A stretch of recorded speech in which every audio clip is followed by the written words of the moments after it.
प्रिय देशवासियों, नमस्कार। हम सभी ने बीते दिनों में देश का सामर्थ्य और उसका संयम दोनों देखा है।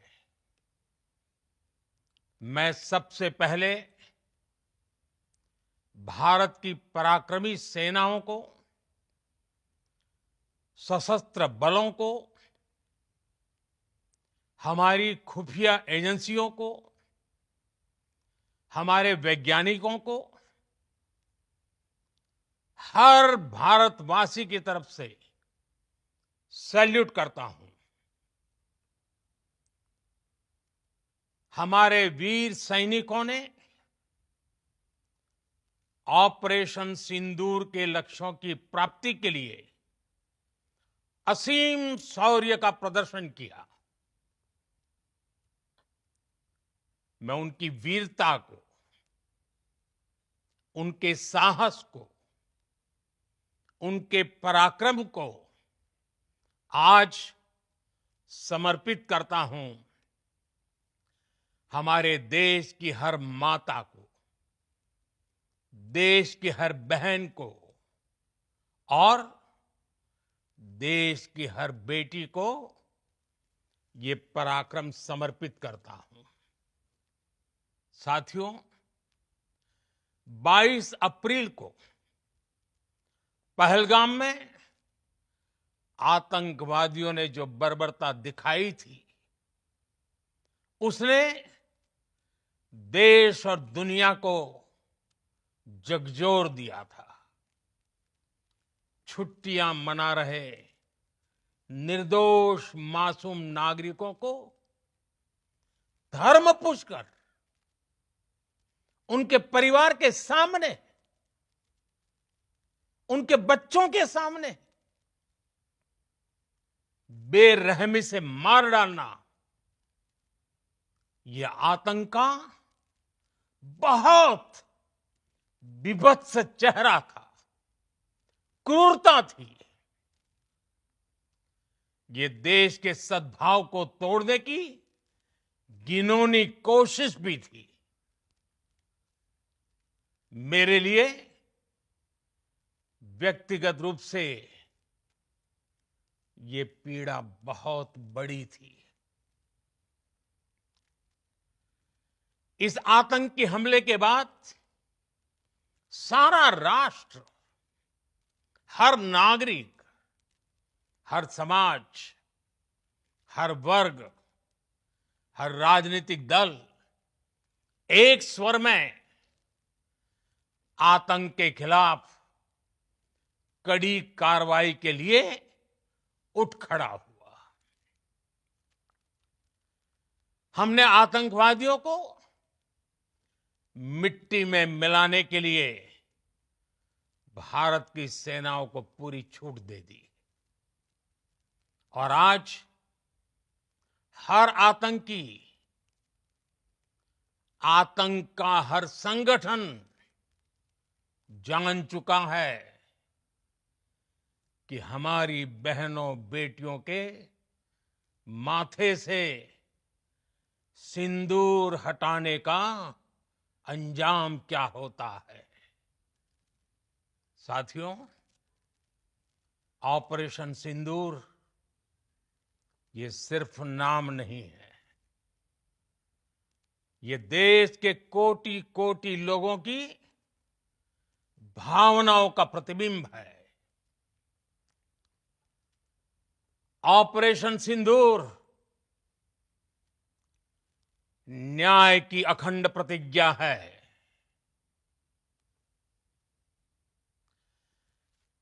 6 मई की देर रात, 7 मई की सुबह पूरी दुनिया ने इस प्रतिज्ञा को परिणाम में बदलते देखा है। भारत की सेनाओं ने पाकिस्तान में आतंक के ठिकानों पर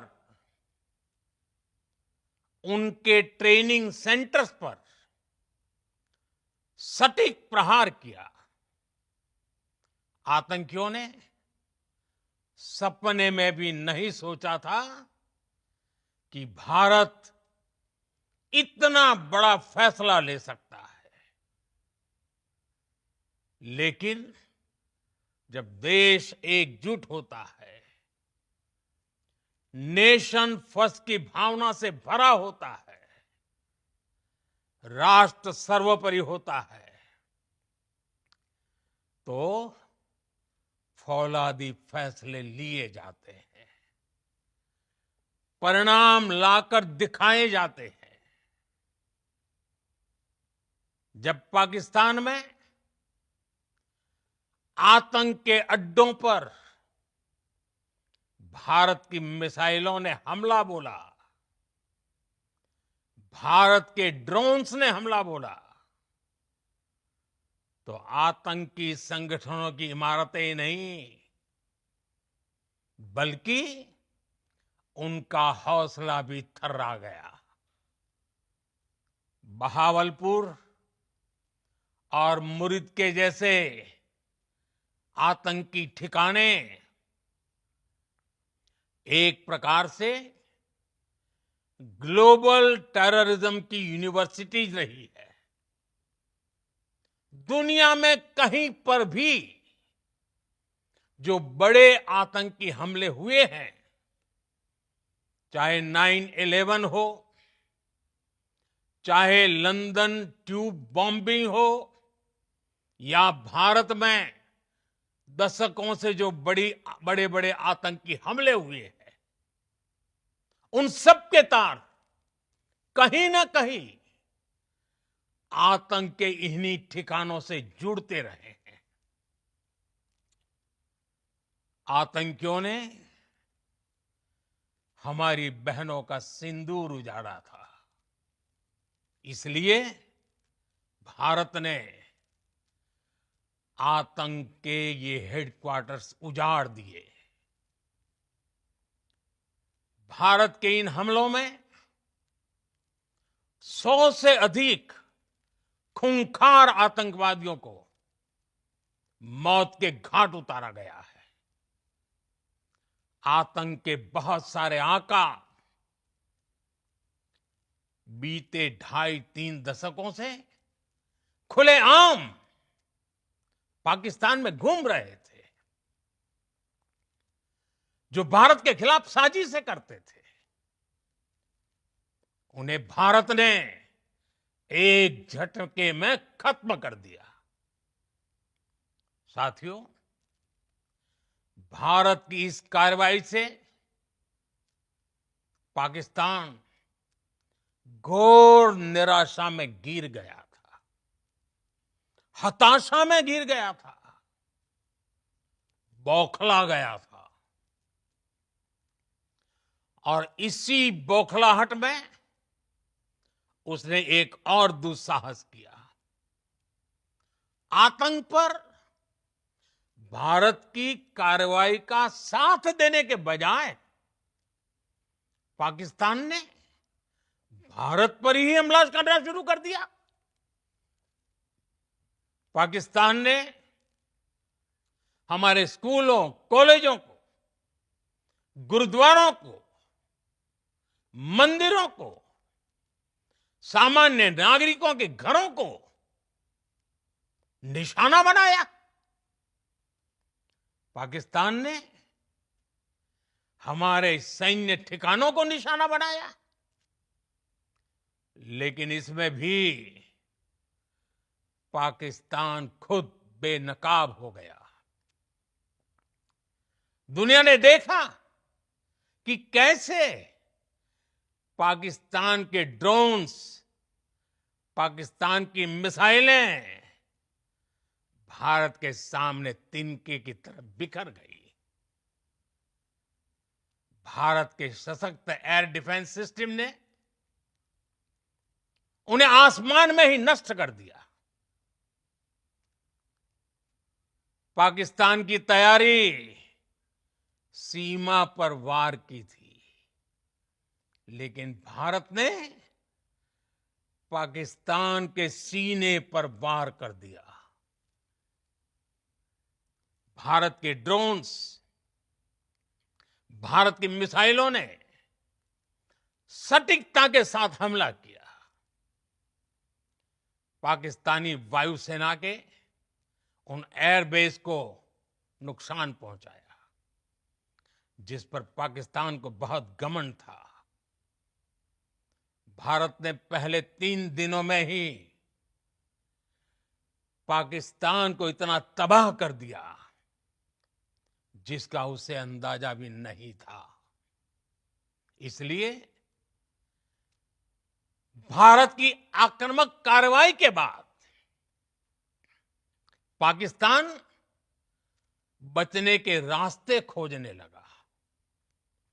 पाकिस्तान दुनिया भर में तनाव कम करने के लिए गुहार लगा रहा था और बुरी तरह पीटने के बाद इसी मजबूरी में 10 मई की दोपहर को पाकिस्तानी सेना ने हमारे डीजीएमओ को संपर्क किया। तब तक हम आतंकवाद के इंफ्रास्ट्रक्चर को बड़े पैमाने पर तबाह कर चुके थे। आतंकियों को मौत के घाट उतार दिया गया था।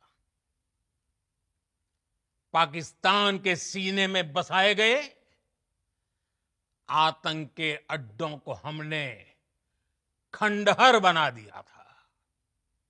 इसलिए जब पाकिस्तान की तरफ से गुहार लगाई गई, पाकिस्तान की तरफ से जब ये कहा गया कि उसकी ओर से आगे कोई आतंकी गतिविधि और सैन्य दुस्साहस नहीं दिखाया जाएगा, तो भारत ने भी उस पर विचार किया। और मैं फिर दोहरा रहा हूं, हमने पाकिस्तान के आतंकी और सैन्य ठिकानों पर अपनी जवाबी कार्रवाई को अभी सिर्फ स्थगित किया है। आने वाले दिनों में हम पाकिस्तान के हर कदम को इस कसौटी पर मापेंगे कि वो क्या रवैया अपनाता है। साथियों, भारत की तीनों सेनाएं, हमारी एयरफोर्स, हमारी आर्मी और हमारी नेवी, हमारी border security force BSF, Bharat के अर्धसैनिक बल लगातार अलर्ट पर है। सर्जिकल स्ट्राइक और एयर स्ट्राइक के बाद अब ऑपरेशन सिंदूर आतंक के खिलाफ भारत की नीति है। ऑपरेशन सिंदूर ने आतंक के खिलाफ लड़ाई में एक नई लकीर खींच दी है। एक नया पैमाना, न्यू नॉर्मल तय कर दिया है। पहला, भारत पर आतंकी हमला हुआ तो मुंह तोड़ जवाब दिया जाएगा। हम अपने तरीके से, अपनी शर्तों पर जवाब देकर रहेंगे। हर उस जगह जाकर कठोर कार्रवाई करेंगे जहां से आतंक की जड़ें निकलती हैं। दूसरा, कोई भी न्यूक्लियर ब्लैकमेल भारत नहीं सहेगा। न्यूक्लियर ब्लैकमेल की आड़ में पनप रहे आतंकी ठिकानों पर भारत सटीक और निर्णायक प्रहार करेगा। तीसरा, हम आतंक की सरपरस्त सरकार और आतंक के आकाओं को अलग अलग नहीं देखेंगे। ऑपरेशन सिंदूर के दौरान दुनिया ने पाकिस्तान का वो घिनौना सच फिर देखा है, जब मारे गए आतंकियों को विदाई देने पाकिस्तानी सेना के बड़े बड़े अफसर उमड़ पड़े। स्टेट स्पॉन्सर्ड टेररिज्म का ये बहुत बड़ा सबूत है। हम भारत और अपने नागरिकों को किसी भी खतरे से बचाने के लिए लगातार निर्णायक कदम उठाते रहेंगे। साथियों, युद्ध के मैदान पर हमने हर बार पाकिस्तान को धूल चटाई है और इस बार ऑपरेशन सिंदूर ने नया आयाम जोड़ा है। हमने रेगिस्तानों और पहाड़ों में अपनी क्षमता का शानदार प्रदर्शन किया और साथ ही न्यू एज वॉरफेयर में भी अपनी श्रेष्ठता सिद्ध की। इस ऑपरेशन के दौरान हमारे मेड इन इंडिया हथियारों की प्रामाणिकता सिद्ध हुई। आज दुनिया देख रही है 21वीं सदी के वॉरफेयर में made in India defence equipments, इसका समय आ चुका है। साथियों, हर प्रकार के आतंकवाद के खिलाफ हम सभी का एकजुट रहना, हमारी एकता हमारी सबसे बड़ी शक्ति है। निश्चित तौर पर ये युग युद्ध का नहीं है, लेकिन ये युग आतंकवाद का भी नहीं है। टेररिज्म के खिलाफ जीरो टॉलरेंस, ये एक बेहतर दुनिया की गारंटी है। साथियों, पाकिस्तानी फौज, पाकिस्तान की सरकार जिस तरह आतंकवाद को खाद पानी दे रहे हैं, वो एक दिन पाकिस्तान को ही समाप्त कर देगा। पाकिस्तान को अगर बचना है तो उसे अपने टेरर इंफ्रास्ट्रक्चर का सफाया करना ही होगा। इसके अलावा शांति का कोई रास्ता नहीं है।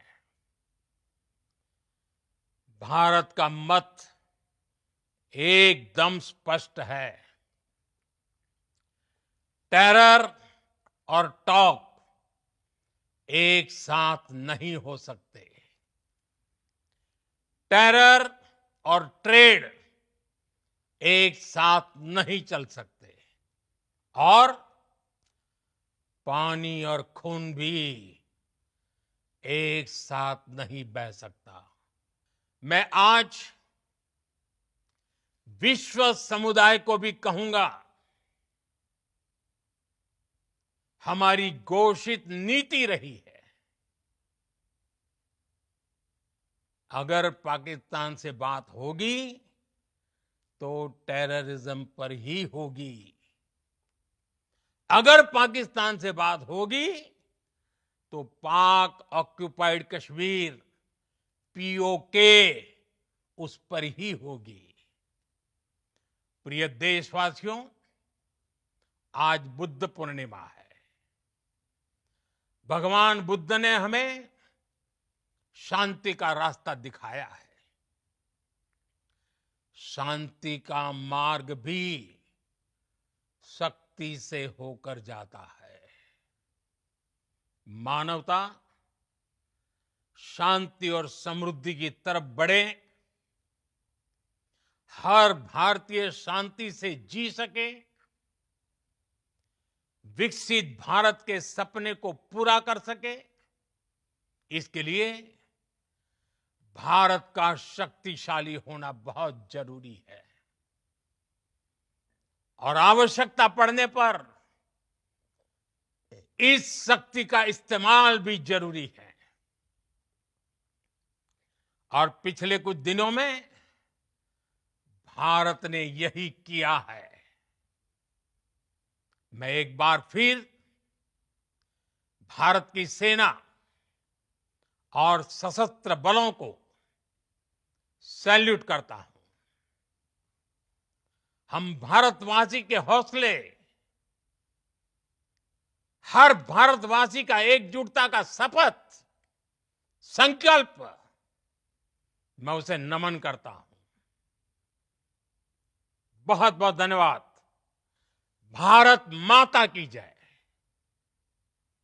भारत माता की जय। भारत माता की जय।